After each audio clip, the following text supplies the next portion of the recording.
От това място и дявола би се оплашил. Затворът Секот в Ел Салвадор.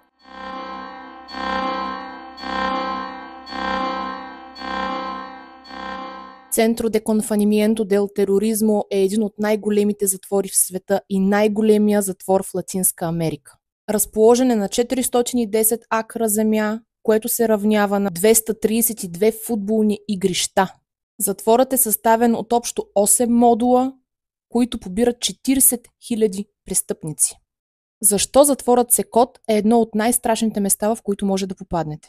Първо, никой не попада вътре случайно. Всички затворници в този затвор са хора, членове на банди. През 2022 година президента на Ел Салвадор Букеле обявява война на бандите.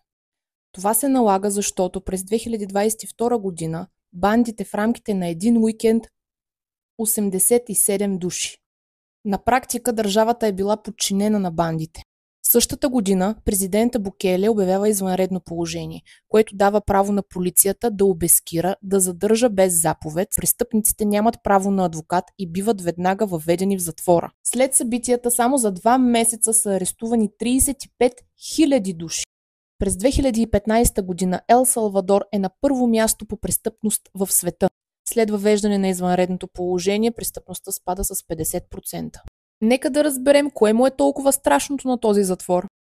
Модулите са разделени на килии. Капацитета на всяка килия е между 40 и 80 души.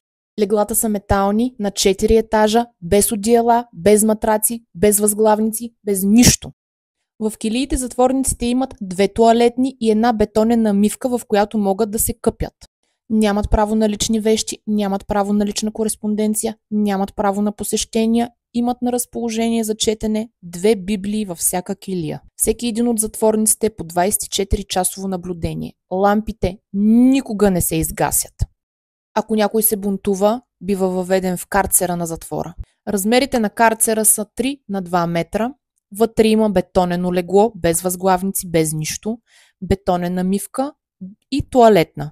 Едно малко прозорче на тавана и никога не се пускат лампи, няма изкуствено осветление или естествена светлина вътре. Тъмно, като при сериозни провинения човек може да прекара вътре 15 дни изолиран. Как протича останалата част от ежедневието на затворниците? Който един път е влезнал вътре, никога няма да излезне на свобода. Разходки навън няма. Затворниците се извеждат за 30 минути на ден в общите помещения на затвора, под покрива на затвора.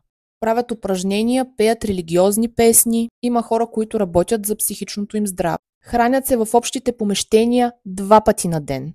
Президента Букеле казва, че ако размириците в затвора не спрат, това може да се намали и на 1 път на ден. Единственото нещо, с което се хранят, е обикновена вода, която им се дава допълнително, боб, ориз, тестени изделия и варени яйца. Нищо друго. Всичко това те могат да го ядат само и единствено с ръце. Не им се дава никаква посуда. Самоличността на пазачите се запазва, постоянно носят маски. За да може да бъде запазен реда, са на разположение 1000 пазачи, 600 войници и 250 полицаи. За да се построи затвора са били похарчени $135 милиона в рамките на 7 месеца.